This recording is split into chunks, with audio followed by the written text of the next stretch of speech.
Tamil news நேயர்களுக்கு வணக்கம். இன்றைய சிறப்பு நேர்காணலில் நம்ம இணைந்திருப்பவர் திராவிட வெற்றி கழகத்தினுடைய முதன்மை செயலாளர் திரு வல்லம் பஷீர் அவர்கள். சார் வணக்கம். வணக்கம் சார். நாடு முழுவதும் தொடர்ந்து போராட்டங்கள் வெடித்துக் கொண்டிருக்கின்றன. நீட் தேர்வுக்கு எதிராக இளைஞர்கள் தன்னெழுச்சியாக நடத்தக்கூடிய போராட்டம் என்று நம்ம பார்க்கிறோம். இதுல அரசியல் ரீதியாகவும் பார்க்க வேண்டியது இருக்கு. காங்கிரஸ் கடைசி நேரத்துல வந்து அதுல கலந்து கொண்ட விதம், ராகுல் காந்தி குண்டுகட்டாக கைது செய்யப்பட்டது. ஆனா காங்கிரஸ் இதுவரைக்கும் அப்படி என்ன போராட்டங்கள் செஞ்சாங்க அப்படிங்கிற ஒரு கேள்விலாம் இருக்கு. இதுல 3வது அணிக்கான ஒரு வேலையும் வந்து நடந்து கொண்டிருப்பதாக பல தனியார் ஊடகங்கள் செய்திகள் எழுதி கொண்டிருக்கிறத நம்மளால பார்க்க முடிகிறது. அப்படி ஏதேனும் வாய்ப்புகள் இருக்கிறதா? இந்த போராட்டத்தில் கூட காங்கிரஸுக்கு பெரிய பங்கு இல்லை. அந்தந்த கட்சிகள், அந்தந்த இளைஞர்கள் தான் வந்து இறங்கி போராடுறாங்க நம்ம பார்க்கிறோம்.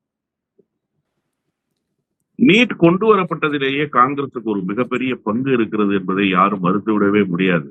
அது ஏதோ திமுக கூட்டணியிலிருந்து காங்கிரஸ் வெளியேறி விட்டதால் இந்த குற்றச்சாட்டை வைக்கிறோம் என்பது அல்ல செய்தி. மரியாதைக்குரிய ப. சிதம்பரம் அவர்களினுடைய துணைவியார் பேசிய செய்திகள் இப்போதும் தமிழர்களுடைய காதுகளில் ஒலித்துக் கொண்டே இருக்கிறது. நீட்டை உங்களால் ஒழிக்கவே முடியாது என்று உச்சநீதிமன்றத்தில் வழக்காடி விட்டு வெளியில் வந்து பத்திரிகையாளர்கள் சந்திப்பிலே அவர் சொன்னார். இங்கே நீட்டுக்கு எதிராக அனிதா போன்ற மாணவிகள் எல்லாம் களத்திலே நின்று கொண்டிருந்த நேரத்தில், அப்போது அனிதா மரணித்து போகவில்லை, உயிரோடுதான் இருந்தால். அவரே வழக்கு நடத்தினால் உச்ச நீதிமன்றத்தினுடைய வாயிலில் நின்று அனிதா அளித்த பேட்டி இப்போதும் எல்லோருடைய இதயங்களிலும் அப்படியே பதிந்து போயிருக்கின்றன. அதற்கு மறுநாள் தான் சிதம்பரம் அவர்களினுடைய வாழ்வினையர், பிரபல வழக்கறிஞர் அவர் அந்த பத்திரிகையாளர் சந்திப்பை நடத்தி சொன்னார். ஒரு வார்த்தை கூட சிதம்பரம் இது குறித்து பேசவே இல்லை. காங்கிரஸ் கட்சி இது குறித்து கண்டிக்கவே இல்லை. தமிழ்நாட்டினுடைய அந்த குரலை காங்கிரஸ் கட்சி கிஞ்சித்தேனும் கேட்டதா என்று சொன்னால் கிஞ்சித்தும் அது கேட்கவில்லை, செவி சாய்க்கவில்லை. இன்றைக்கு கூட ஏதோ ஆர்ப்பாட்டத்தை எல்லாம் காங்கிரஸ் கட்சி அறிவித்திருப்பதாகவும், வைகோ போன்றவர்கள் எல்லாம் கம்யூனிஸ்ட் கட்சிகள் எல்லாம் பங்கேற்பதாகவும் சொல்கிறார்கள். ஒரு நகைப்புக்குரிய செய்தியாகத்தான் இது இருக்கிறது. பாரதிய ஜனதா கட்சி எதை செய்கிறதோ அது நாட்டு மக்களினுடைய நலனுக்கு எதிரானதாக இருக்குமே. ஆனால் அதை எதிர்த்து போராட வேண்டிய முதல் பொறுப்பு யாருக்கு இருக்கிறது என்று சொன்னால் காங்கிரஸ் கட்சிக்கு இருக்கிறது என்றுதான் நீங்கள் பொருள் கொள்ள வேண்டும். அதுதானே எதிர்கட்சி. அகில இந்தியா முழுமைக்கும் நாங்கள் கட்சி நடத்துகிறோம் என்று சொல்லிக் கொண்டிருக்கிற கட்சி எது? காங்கிரஸ் கட்சி தான். பாரதிய ஜனதா கட்சிக்கு மாற்று என்று சொல்லிக் கொண்டிருக்கிற கட்சி எது? காங்கிரஸ் கட்சி தான். எதிர்கட்சி என்கிற அந்தஸ்தை நாடாளுமன்றத்தில் பெற்றிருக்கிற கட்சி எது? காங்கிரஸ் கட்சி தான். அப்ப காங்கிரஸ் தானே இந்த போராட்டத்தை வீரியமாக முன்னெடுத்திருக்க வேண்டும்.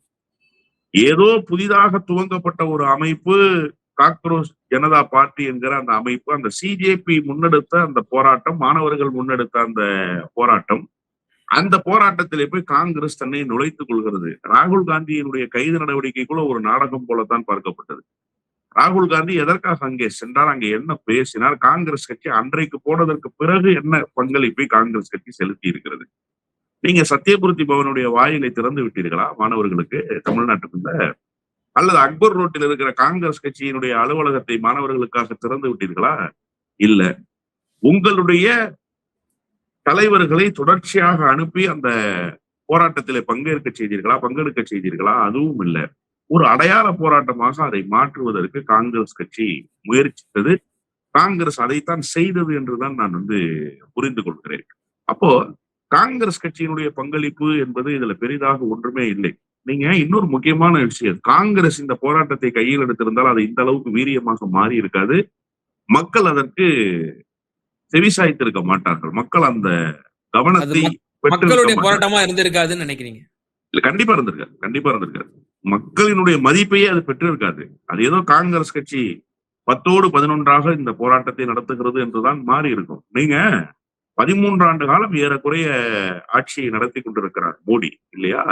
இந்த 13 ஆண்டு காலத்தில் மோடி வேளாண் திருத்த சட்டத்தை மட்டும்தான் விவசாயிகளுடைய குரலுக்காக பின்வாங்கினார். விவசாயிகளினுடைய போராட்டத்தை கண்டு அஞ்சினார். அதற்கு பிறகு இந்த மாணவர் போராட்டத்தை கண்டு மோடி அஞ்சி இருக்கிறார். மோடியினுடைய பிரதமர் வரலாற்றில் 2வது முறையாக பின்வாங்குவதற்கான ஒரு சூழலுக்கு மோடி தள்ளப்பட்டிருக்கிறார் என்று சொன்னால், இது காங்கிரஸ் கட்சி செய்திருந்தால் நடந்திருக்குமா என்று கேட்டால் கண்டிப்பாக நடந்திருக்காது. காங்கிரஸ் கட்சி இப்போது இந்த போராட்டத்திலே செய்ய வேண்டிய நன்மை என்னவென்று சொன்னால், அமைதியாக வேடிக்கை பார்த்து கொண்டிருந்தால் காங்கிரஸ் கட்சிக்கு அது நல்லது. காங்கிரஸ் உள்ளே புகுந்து இந்த மாணவர்கள் போராட்டத்தை மடைமாற்றி வேறு ஒரு பக்கத்துக்கு இந்த போராட்டத்தை தள்ளி செல்வது என்பது இந்த போராட்டத்தினுடைய தன்மையையே மாற்றிவிடும். இந்த போராட்டத்தினுடைய நோக்கத்தையே திசை திருப்பிவிடும் என்றுதான் நான் பார்க்கிறேன். அப்ப நீங்க ஊடகங்கள்ல செய்திகள் வருது, 3வது அணி கட்டமைக்கப்படுவதற்கான. நான் தான் சொன்னேனே ஏற்கனவே கடந்த வாரம் உங்கள் ஈத்தமிழில் பேசுகிற போதே சொன்னேன், 3வது அணி என்பது நிச்சயமாக ஒன்று உருவாகும். அதுல ஒன்றும் மாறுபட்ட கருத்துக்கு இடமே இல்லை. காங்கிரஸும் வேண்டாம், பாரதிய ஜனதா கட்சியும் வேண்டாம் என்கிற முடிவுக்கு மாநில கட்சிகள் வருகிற போது யார் அந்த இடத்தில் வந்து நிற்பது, யாரை முன்னிலைப்படுத்துவது என்கிற போது 3வது அணி இயல்பாகவே உருவாகத்தானே செய்யும். இந்தியா கூட்டணி என்று ஒன்று வைத்திருக்கிறார்கள். அதில் மேஜர் போர்ஸ் யாருன்னு கேட்டா காங்கிரஸ் சொல்கிறார்கள். காங்கிரஸ் கட்சி என்ன செய்திருக்க வேண்டும்? அனைத்து கட்சி கூட்டம் கடந்த வாரம் நடந்தது அல்லவா? மாநில கட்சிகளை நசுக்குகிற வேலையை திட்டமிட்டு பாரதிய ஜனதா கட்சி செய்தா இல்லையா? திரிணாமுல் காங்கிரஸிலிருந்து பிரிந்து போனவர்கள் ஒரு கட்சியாகவே இயங்குகிறார்கள். அவர்களை அனைத்து கட்சி கூட்டத்துக்கு அழைத்திருக்கிறார்கள். இதற்கு பின்னால் இருக்கிற சதித்திட்டம் என்ன என்று கேட்டு காங்கிரஸ் கட்சி அல்லவா அந்த கூட்டத்திலிருந்து வெளிநடப்பு செய்திருக்க வேண்டும், எதிர்ப்பை பதிவு செய்திருக்க வேண்டும். மாறாக யார் செய்தது? திராவிட முன்னேற்ற கழகம் தான் அதை செய்தது. உங்களுடைய கூட்டணியில் உங்களுடைய அங்கமாக இருக்கிற திரிணாமுல் காங்கிரசுக்கு இழைக்கப்பட்ட அநீதியை கூட நீங்கள் கேட்க மாட்டீர்கள் என்று சொன்னால் உங்களை எப்படி நம்பி திரிணாமுல் காங்கிரஸ் போன்ற கட்சிகள் நிற்கும்? ஆம் ஆத்மி கட்சியினுடைய தலைவராக இருக்கிற அரவிந்த் கெஜ்ரிவாலினுடைய கைது நடவடிக்கையின் போது அமலாக்கத்துறையை அம்பலப்படுத்தியதா காங்கிரஸ்? அன்றைக்கும் ஆம் ஆத்மி கட்சி இந்தியா கூட்டணியில் தான் அங்கம் வகித்தது. அதிசியினுடைய பத்திரிகையாளர் சந்திப்புக்கு பிறகு காங்கிரஸ் கட்சியினுடைய தேசிய பொதுச் செயலாளர் கே சி வேணுகோபால் இடத்துல கருத்து கேட்கிறார்கள். எங்களிடத்துல கருத்து இல்லை என்கிறார் கே சி வேணுகோபால். அதிசி பத்திரிகையாளர் சந்திப்பை நடத்தி டெல்லி அரசியலை தோலுரித்து காட்டியதற்கு பிறகு இந்தியாவே கவனத்தை டெல்லியின் பக்கம் திருப்பி இருக்கிறது. அமலாக்கத்துறையை அம்பலப்படுத்தினார் அதிசி. மறுநாள் பத்திரிகையாளர்கள் கேட்கிறார்கள், கே சி வேணுகோபால் என்ன செய்திருக்க வேண்டும்? பாரதிய ஜனதா கட்சியினுடைய முகத்தை தோலுரித்திருக்க வேண்டாமா? ஆம் ஆத்மி கட்சியினுடைய குரலுக்கு பக்கபலமாக நின்றிருக்க வேண்டாமா? எங்களுக்கு கருத்து இல்லை, அது ஆம் ஆத்மியினுடைய கருத்து என்று சொல்லிவிட்டு போனார். இதையெல்லாம் ஆம் ஆத்மி கட்சி கவனத்தில் கொள்ளாமல் இருக்கும் என்று கருதுகிறீர்களா? உத்தரப்பிரதேசத்தில் சமாஜ்வாதி இல்லாமல் காங்கிரஸால் தனித்து இயங்கிவிட முடியுமா? சமாஜ்வாதி கட்சி இதையெல்லாம் உணராதா? அப்படியே சமாஜ்வாதி கட்சி உணராமல் இருந்தால் அண்ணன் ஸ்டாலின் அதை உணர வைக்க மாட்டாரா? அந்த வேலையை செய்ய மாட்டோமா? அடுத்து தமிழ்நாட்டில் இருந்து இப்பவே தகவல் வருதுன்னா ஊபியில இருந்து பாதிக்கு பாதி இடங்கள் கேட்கறாங்க. காங்கிரஸ் பிரச்சனை பண்றாங்க. எங்களாலதான் நீங்க 37 சீட்டு ஜெயிச்சீங்க, முஸ்லிம்கள் நீங்க ஒண்ணுமே செய்யல, ஆனா ஓட்டை மட்டும் வாங்கிட்டீங்கன்னு சொல்லி அங்க இருக்கக்கூடிய முஸ்லீம் எம்பி ஒருவர், அவருடைய பெயர் இம்ரான் மசூத், அவர் வந்து பேசியிருக்கிறாரு. எஸ்பியை வந்து சாடி இருக்கிறாரு. எஸ்பியும் கடுமையா எதிர்வினை ஆற்றிருக்காங்க. அதாவது சார், பீகார் உத்தரப்பிரதேச அரசியலை பொறுத்த வரைக்கும் பீகார்ல ராஷ்டிரிய ஜனதா தள் தான், அதே போல இங்கே சமாஜ்வாதி பார்ட்டி தான். இந்த 2 கட்சிகளினுடைய வளர்ச்சியை தடுத்து நிறுத்த வேண்டும் என்பதுதான் காங்கிரஸ் கட்சியினுடைய பிரதான நோக்கமாக இருக்கிறது. நீங்க பீகார் தேர்தல் தோல்விக்கு எது காரணம்? காங்கிரஸ் கட்சியினுடைய அடாவடித்தனம் தான் காரணம். காங்கிரஸ் கூடுதலான இடங்களை பெற்றதுதான் காரணம். எப்போதுமே ஒரு மாநில கட்சியை நசுக்குவதற்கு கூடுதல் இடங்களை பெற்று எங்கே கூடுதல் இடங்களை பெறுகிறார்களோ அங்கெல்லாம் எதிர்கட்சிகள், அதாவது காங்கிரஸ் அங்கம் வகிக்கிற கூட்டணிக்கு எதிராக இருக்கக்கூடிய கட்சிகள் வெற்றி வாய்ப்புக்கு காங்கிரஸ் ஒரு பாதை சமைத்து கொடுக்கும். 2011 தேர்தலை நீங்க தமிழ்நாட்டுல மறந்துடக்கூடாது. என்ன நடந்தது, எப்படி தொகுதிகளை பெற்றார்கள், கடைசியில் அந்த தொகுதிகளை பெற்றதனுடைய விளைவு என்னவாக மாறியது அப்படின்னு சொல்லி. அப்படித்தான் பீகார் தேர்தலிலும். உத்தரப்பிரதேச தேர்தலில் கொஞ்சம் அகிலேஷ் யாதவினுடைய நடவடிக்கைகள் வேறாக அமைந்த காரணத்தால் ஓரளவுக்கு வெற்றியை ஈட்ட முடிந்தது. இப்போது என்ன சொல்கிறார்கள்? நீங்கள் குறிப்பிடுவதை போல வெற்றி எங்களால் வந்தது என்று சொல்கிறார்கள். உங்களால் வந்தது என்று சொல்கிற யோகிதை திராணி உங்களுக்கு இருக்கிறதா என்று நான் கேட்கிறேன். எதன் பொருட்டு நீங்கள் சொல்கிறீர்கள்? தனித்து நில்லுங்களேன், தனித்து நில்லுங்கள். முடிந்தால் உங்களுடைய வெற்றியை நீங்கள் பெற்றுக் கொள்ளுங்கள். பாஜகவுடைய எதிர்ப்பை நான் பார்த்துக் கொள்கிறேன் மம்தா பானர்ஜி சொன்னார். வெற்றி பெற்றது யார்? மம்தா பானர்ஜியா காங்கிரஸா? திரிணாமுல் காங்கிரஸ் தானே வெற்றி பெற்றது. அப்போ மம்தா பானர்ஜியினுடைய கூற்று தானே சரியாக அமைந்தது. காங்கிரஸ் கட்சிக்கு எங்க சார் இருக்கு பேசு? காங்கிரஸ் கட்சிக்கு முகமும் இல்லை, முகவரியும் இல்லை. அப்படித்தான் பீகார் அரசியலிலும், அப்படித்தான் உத்தரப்பிரதேச அரசியலிலும். அப்போ இந்த கட்சிகள் எல்லாம் எதற்காக காங்கிரஸை தூக்கி சுமக்க வேண்டும்? இன்னொன்று, தேசிய அளவில் ஒரு பெரிய தாக்கம் ஏற்படுத்தி இருக்கிறது. அது என்ன தாக்கம்னு சொன்னா, இத்தனை நாட்களாக காங்கிரஸை தூக்கி சுமந்த திமுகவை காங்கிரஸ் முதுகில் குத்திவிட்டு வந்திருக்கிறது.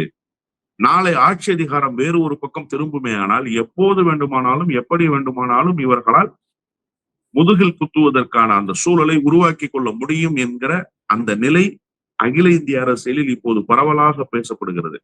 குறிப்பாக மாநில கட்சிகள் கொஞ்சம் யோசிக்க துவங்கிவிட்டன. ஏன் இந்தியா கூட்டணிக்கு வாருங்கள் வாருங்கள் வாருங்கள் என்று திமுகவை சிவப்பு கம்பளம் விரித்து வரவேற்றுக் கொண்டே இருக்கிறார்கள்? திமுக இருந்தால்தான் அது முழுமை பெறும். திமுக இருந்தால்தான் மாநில கட்சிகள் கொஞ்சம் இலகுவாக உள்ளே இருப்பதற்கான முயற்சியில ஈடுபடுவார்கள். இல்லை என்று சொன்னால் அது ஒரு டஃப்பான அலைன்ஸ் போலவே தான் காட்சியளிக்கும். டஃப்பான கூட்டணி போலவே தான் அது இயங்க முடியும். இயல்பாக இயங்க முடியாது. மம்தா பானர்ஜியால் இயல்பாக இயங்க முடியுமா காங்கிரஸோடு? அதே போல அரவிந்த் கெஜ்ரிவாலால் இயல்பாக இயங்கிட முடியுமா காங்கிரஸோடு? முடியாது. கடந்த காலங்களில் ஏற்பட்ட பிணக்குகளை எல்லாம் இப்போதும் அவர்கள் மனதிலே வைத்திருக்கிறார்கள். அது மட்டுமல்லாமல் காங்கிரஸ் அவ்வப்போது அதை நினைவுபடுத்தி கொண்டே இருக்கும்.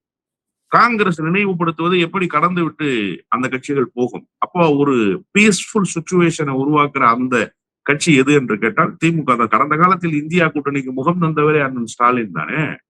அண்ணன் ஸ்டாலின் இல்லை என்று சொன்னால் இந்தியா கூட்டணி முழுமை பெற்றிருக்காது. எனவே மூன்றாவது அணி அமைவதற்கான எல்லா சூழல்களும் உருவாக்கி கொண்டே வருகின்றன. பொதுவுடைமை இயக்கமும் அதில் வந்து சேரும் என்றுதான் நான் பொருள் கொள்கிறேன். 2 நாட்களாக தோழர் பே சண்முகத்தினுடைய கருத்து, அதே போல பாலர் இல்லத்தில் நடைபெறுகிற போராட்டத்தில் மரியாதைக்குரிய அண்ணன் முத்தரசன் பேசிய அந்த செய்தி, ஒரு கட்சியை நான் அழைக்கவில்லை என்று சொன்னார். அந்த ஒரு கட்சி எது என்று எல்லோருக்கும் நன்றாகவே தெரியும். அழைத்து பயனில்லை என்று சொன்னார். அப்படி என்று சொன்னால் பொதுவுடைமை இயக்கங்கள் நிகழ்கால அரசியலை நன்றாக உள்வாங்கிக் கொண்டு அடுத்த கட்டத்துக்கு தயாராவதாகத்தான் நான் புரிந்து கொள்கிறேன். இந்த நீட் எதிர்ப்பு போராட்டத்தின் மூலமாக காங்கிரஸ் கட்சி தனிமைப்படுத்தப்பட்டிருக்கிறது. அகில இந்திய அரசியலில் காங்கிரஸ் தான் பாஜகவை எதிர்க்கும் என்பதெல்லாம் அல்ல. ஒரு சின்னஞ்சிறிய அமைப்பு கூட பாஜகவை எதிர்ப்பதற்கு தயாராகிவிட்டால் இந்தியா அவர்கள் பக்கம் நிற்கும். அப்ப இதுல இருந்து நீங்க என்ன புரிஞ்சுக்கணும்னா, காங்கிரஸை இந்தியா நம்பல. புரியுதா உங்களுக்கு? காங்கிரஸ் தானே நம்பி இருக்கணும். காங்கிரஸ் தானே வலிமையாக பதிவு செய்திருக்கிற போது அதன் பின்னால் போய் நின்றிருக்கணும். மக்கள் ஏதோ ஒரு சிஜேபி என்கிற ஒரு கட்சி, மாணவர்களினுடைய தன்னெழுச்சி போராட்டம், அதற்கு பின்னால் போய் நிற்கிறார்கள். காங்கிரஸ் எதிர்பார்க்கவில்லை என்று சொன்னால் காங்கிரஸ் இருக்கிற இடம் தெரியாமல் போய் கொண்டிருக்கிறது என்றுதான் நான் பொருள் கொள்கிறேன். நாடாளுமன்றத்திலே பார்க்கிறோம் நம்ம. காங்கிரஸ் பங்கு கொள்ளக்கூடிய எதுலயும் நாங்க பார்ட்டிசிபேட் பண்ண மாட்டோம் டிஎம்கே சொன்னாங்க. நீட் விவகாரத்திலையும் பார்லிமெண்ட் வளாகத்துல அவங்க தனியா தான் அந்த எம்பிக்கள் வந்து போராடினாங்க. அந்த இந்தியா பிளாக்கினுடைய இந்த கலந்தாலோசனை கூட்டத்திலையும் அவங்க வந்து இப்ப பங்கேற்கல. இது நிச்சயமா இருக்கக்கூடிய பிராந்திய கட்சிகள், இந்தியா கூட்டணியில் இருக்கக்கூடிய பிராந்திய கட்சிகளுக்கும் அது ஒரு உறுத்தலா இருந்திருக்கும். இப்போ இப்போ இந்த நீட் விவகாரமா இருக்கட்டும், இனி பல தேசிய இஷ்யூஸ் வரும்.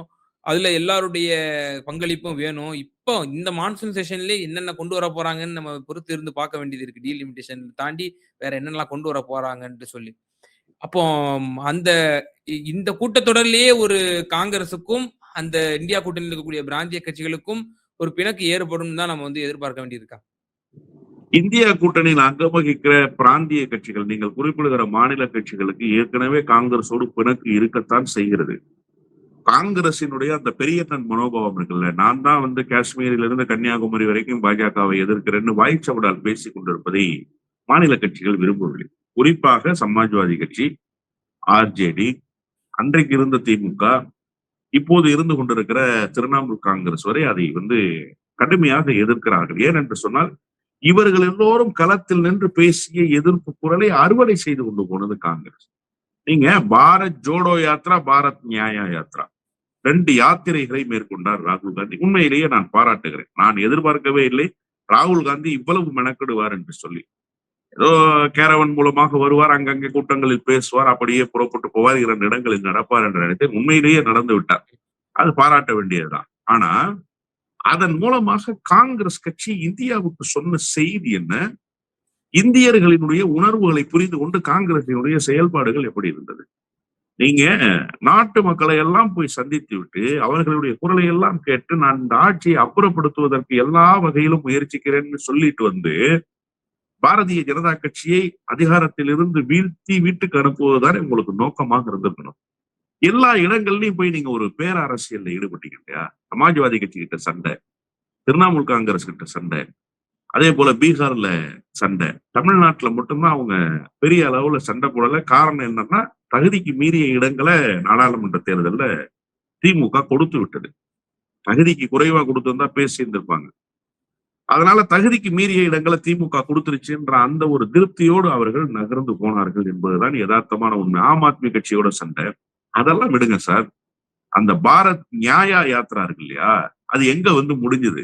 மும்பையில வந்து முடிஞ்சது. ஏன் மும்பையில கொண்டு வந்து முடிச்சாரு? ஒரு எல்லையில் துவங்கி இன்னொரு எல்லையில் முடிக்கிறதுக்கு என்ன சொன்னாருன்னா, இறையாண்மையை காலில் போட்டு மிதித்து விட்டு ஒரு மாநிலத்தை ஒரு ஒன்றிய அரசே சேர்ந்து நசுக்கிருச்சுன்னு சொல்லி மணிப்பூர் விவகாரத்துல அங்கிருந்து துவங்கினார். துவங்கிட்டு ஜனநாயகத்தை காலில் போட்டு மிதிக்கிற வகையில ஒரு ஆட்சியை மக்கள் தேர்ந்தெடுத்திருக்கிற போது அந்த ஆட்சியை கொல்லைப்புற வழியாக வீழ்த்தி அதற்கு நேர் எதிர் நிலைப்பாட்டோடு ஒரு ஆட்சியை அமைக்கிறார்கள். இது ஒரு ஜனநாயக படுகொலைன்னு சொல்லி மும்பையில கொண்டு வந்து முடிச்சாரா? அங்க எல்லா கட்சி தலைவர்களையும் மேடை போட்டு ஏத்தினார் இல்லையா? ஹேமந்த் சோரனுடைய மனைவி பேசியதை நீங்கள் மறந்து விடவே கூடாது. அந்த மேடையில் அவர்தான் அன்றைக்கு ஸ்டார் பேச்சாளர். அவர் பேசிய செய்திகள் எல்லாம் அப்படியே உள்வாங்கிக் கொண்டு ராகுல் காந்தி சகோதரி பேசியதை போல என்றெல்லாம் போடிட்டு காட்டி பேசினார். அந்த மும்பை மாநகரை உள்ளடக்கிய மராட்டியத்தில் ஃப்ரெண்ட்லி ஃபைட்னு போனச்சா இல்லையா காங்கிரஸ்? அப்ப நீங்க மேடையில் பேசியதெல்லாம் மேடையோடு முடிந்து போனது தானே.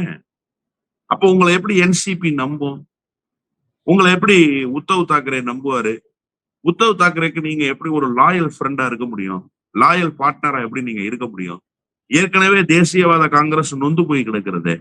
அவர்களுக்கு எப்படி நீங்கள் சரியான பார்ட்னராக இருக்க முடியும்? சரியான கூட்டாளியாக நீங்கள் எப்படி இருக்க முடியும்? கண்டிப்பாக இருக்க முடியாது தானே. அப்போ இதெல்லாம் எதன் பொருட்டு உருவாகிறது? காங்கிரஸ் கட்சியினுடைய அடாவடித்தனத்தால் உருவாகக்கூடிய ஒரு சூழல் என்றுதான் நீங்க வந்து இத வந்து பார்க்க வேண்டியிருக்கு. அப்போ ஒட்டுமொத்தமாக ஏற்கனவே இந்தியா கூட்டணிக்குள் பிணக்கு இருந்து கொண்டுதான் இருக்கு. ஏதோ இந்த கூட்டத்தொடரில் மட்டும்தான் இந்த பிரச்சனை இருப்பது போலும், இந்த கூட்டத்தொடரில் தான் இது வெளிப்படுவது போலவும் அல்ல. ஏற்கனவே அந்த பிரச்சனை இருந்து கொண்டே இருக்கிறது. அது நீருபூத்த நெருப்பாக இருக்கிறது. காலத்தின் சூழல் கருதி நீங்க இன்றைக்கு பாஜக எதிர்ப்பை பேசுகிற போது அதனுடைய வலிமை குறைந்து விடக் கூடாது என்று மாநில கட்சிகளுக்கு இருக்கிற அக்கறை காங்கிரஸ் கட்சிக்கு இருக்கான்னு கேட்டா இல்ல. ஆனா மாநில கட்சிகளுக்கு உண்மையிலேயே அந்த பொறுப்பு இருக்கு. மம்தா பானர்ஜி ரொம்ப நல்லா சொன்னாங்களே நாடாளுமன்ற தேர்தலுக்கு முன்பாக, பாஜக எதிர்ப்பை நான் சரியா செய்வேன், நீ சரியா செய்வியான்னு கேட்டாங்க காங்கிரஸ். நான் சரியா செய்வேன், நீ சரியா செய்வியா? உன்னால அந்த உறுதிப்பாட்டை கொடுக்க முடியுமா? முடியாதுல்ல. நான் பாத்துக்கிறேன் பாஜகவை, நீ உன் வேலையை பாத்துக்கன்னு சொன்னாங்க. அப்ப அது எப்படிப்பட்ட குரல்னு நீங்க புரிஞ்சுக்கணும். காங்கிரஸ் கட்சி நம்பிக்கை இழந்து விட்டது. பாஜக எதிர்ப்பில காங்கிரஸ் கட்சி உறுதியாக இருக்க முடியாது என்கிற சூழல் உருவாகிடுச்சு. சார் நான் என்ன கேட்கிறேன், அகிலேஷுக்கு தெரியாதா ராகுல் ஏன் தன்னுடைய அகில இந்திய பதவியை ராஜினாமா பண்ணாருன்னு? தேஜஸ்விக்கு தெரியாதா ஏன் அகில இந்திய பதவியை ராஜினாமா பண்ணாங்கன்னு? ஹேமந்த் சோரனுக்கு தெரியாதா? அல்லது உத்தவ் தாக்கரேக்கு தெரியாதா ஏன் ராஜினாமா பண்ணாரு?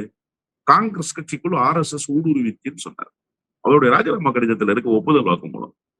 காங்கிரஸ் கட்சிக்குள்ள RSS ஊடுருவிடுச்சு. சரி, அந்த RSS-ஐ காங்கிரஸ் கட்சியிலிருந்து அப்புறப்படுத்தி விட்டதா காங்கிரஸ்? ராஜினாமா பண்ணி எத்தனை ஆண்டுகள் ஆச்சு? அப்ப டில் டுடே வரைக்கும் அதே கண்டிஷன் தான் அப்படியே கேரி ஃபார்வர்ட் ஆகுதுன்னா, அப்ப RSS கூடாரமாக காங்கிரஸ் மாறிவிட்டதற்கு பிறகு பாஜகவும் என்ன காங்கிரஸும் என்ன எல்லாம் ஒண்ணுதானே, எல்லா கழுதையும் ஒன்றுதானே. இந்த கழுதை எங்கிருந்து மாறுபடுகிறது என்கிற கேள்வி மாநில கட்சிகளுக்கு இயல்பாகவே இல்லை. எனவே இந்த கூட்டத்தொடர் என்று இல்லை, தொடர்ச்சியாகவே ஒரு பிணக்கு இந்தியா கூட்டணிக்குள் இருக்கிறது. அதையெல்லாம் தாண்டி ஒரு புது நோக்கம் இருந்தது பாஜக எதிர்ப்பு என்று. இப்போது அதுவும் மட்டுப்பட்டு போகிற போது நாமே வலிமையாக எதிர்க்க முடியும் என்கிற அந்த நிலைக்கு இப்ப திமுக காங்கிரஸோடு இணக்கமாக இல்ல, இந்தியா பிளாக் உள்ளேயும் இல்ல. அதுக்காக என்ன எதிர்ப்பை பதிவு செய்யாம விட்டுருச்சா? மாநில கட்சிகளை நசுக்குகிறாய்ன்னு சொல்லி முதல் குரலை அகில இந்திய அளவுல பதிவு செஞ்சது திரிணாமுல் காங்கிரஸ்க்காக திமுக தானே சார். நீட்டுக்கு எதிரான போராட்டத்தில் தங்களை முழுமையாக ஈடுபடுத்தி கொண்டு அந்த போராட்டத்துக்கு எல்லா வகையிலும் துணை நிற்கிறது யாரு சார்? மேகதாது அணை விவகாரத்தில் மாநில நலனுக்காக களத்துல நிற்கிறது யாரு சார்? அப்போ ஒட்டுமொத்தமாக காங்கிரஸ் கட்சி எல்லா வகையிலும் பயன்பெறுகிற போது காங்கிரஸ் கட்சிக்கு பின்னால் இருந்து எல்லா வியூகங்களையும் வகுத்த கட்சிகள் இப்போது தனித்தனியாக வந்து அவர்களுடைய அரசியலை பேசுகிறார்கள். அவர்களுடைய கோட்பாட்டின் வழி நின்று டெல்லியிலே சண்டமாறுதம் செய்கிறார்கள். இனி இது தொடரும் என்றுதான் நான் பொருள் கொள்கிறேன். அதற்கு அகரம் திட்டி இருக்கிறது திமுக என்றுதான் நான் பார்க்கிறேன். நிச்சயமா சார், பல்வேறு விவகாரங்கள்ல எங்க நேயர்களுக்கு ரொம்ப தெளிவா உங்களோட கருத்துக்களை பண்ணீங்க. ரொம்ப நன்றி.